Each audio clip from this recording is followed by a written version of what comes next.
You guys know I love you so much, so there's no way I'll travel to Nigeria without leaving some food, especially for Ndi Obodo Oyibo that will not be traveling with me. I know you'll be traveling virtually with me, but you know what I mean. So if you live in Obodo Oyibo, here's how to prepare and enjoy Ofe Nsala with alternative ingredients. The number one ingredient for Ofe Nsala is catfish. If you don't have it where you live, use this fish, Conger Eel. I gave Conger Eel a 9 out of 10 in my alternative Nigerian ingredients video due to how close it feels and tastes like catfish. Don't mind that it looks like that long animal. It is as good as the original. Just don't buy the part closer to the tail end because it contains lots of tiny bones. And I wouldn't advise giving this fish to kids. Too many tiny bones. No, no, no. Conger eel is considered an endangered species in some countries, so please look up what the law says about this fish where you live before eating.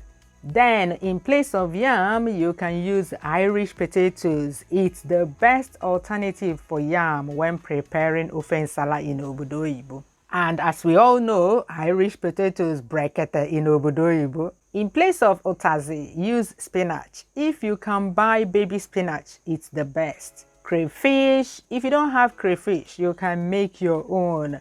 I have a video for that. I'll link it above and below. Seasoning cubes, beef flavor. For pepper, habanero or scotch bonnet pepper is the deodorant for Ofe Nsala. But since you live in Obodo Oyibo, you may not have it. So use a combo of dry cayenne pepper and sweet pepper. Sweet pepper is that long pepper that looks like tatashi, but it's not spicy at all. So the cayenne pepper will bring the spiciness, while the sweet pepper will bring the fresh red color.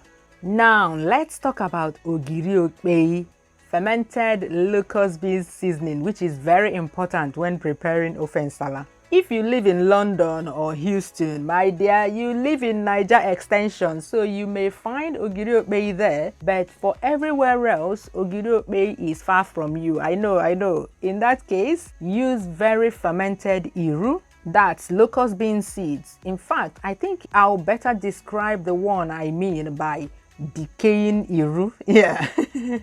I also found that fermented mushroom does an okay job in terms of being an Ogiri Okpei alternative, but not really. Yeah, use it as a last resort.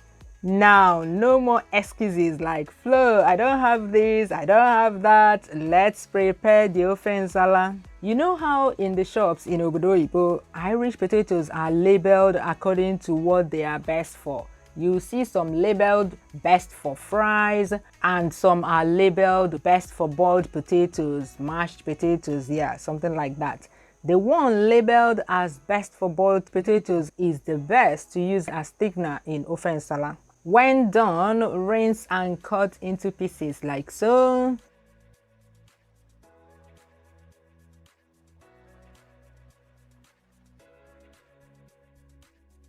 Then chop the peppers and the spinach.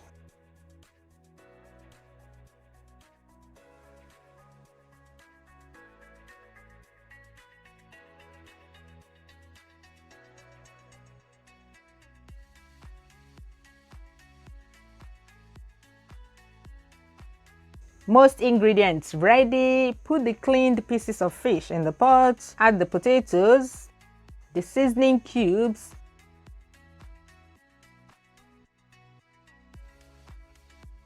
then add water to cover it. I usually go with same level of water. Cover and start cooking.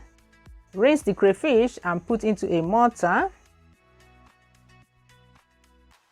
Because I have Ogiri Okpei, I break and add that too. As a Nigerian, you should have this in your freezer in Obodo Oyibo. You can take this with you when you visit Nigeria. Yeah, take it back with you. It can last for years in your freezer. But if you don't have it or it's not allowed by the customs of where you live, use the alternatives I mentioned earlier, fermented mushrooms or very fermented, almost decaying iru, the sweet pepper, and the spinach.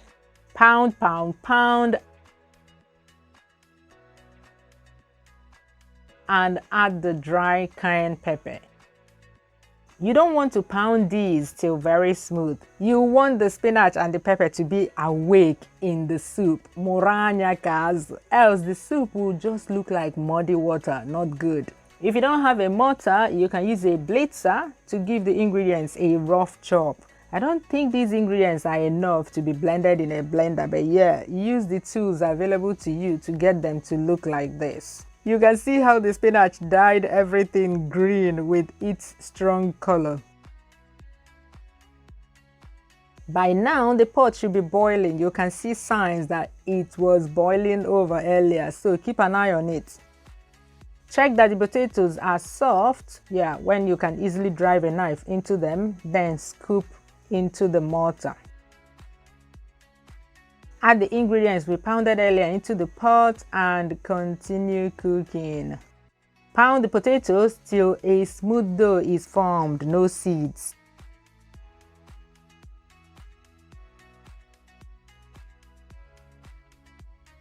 Yes, pound with all your energy, just like you should be pounding the like button right now. Have you liked this video yet? Have you? You know I'm in Nigeria right now, so like if you want Naija goodies to reach you.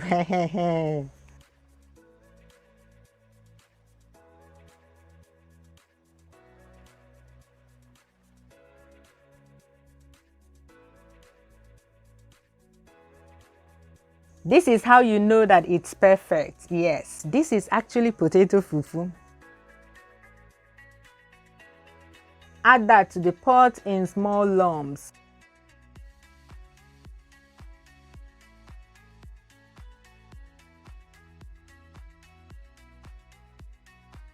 And continue cooking. Once all the lumps of potato dough dissolves, it's done.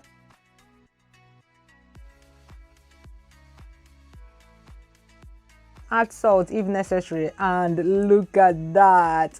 Do not mind the color of this Diaspora Ofe Nsala.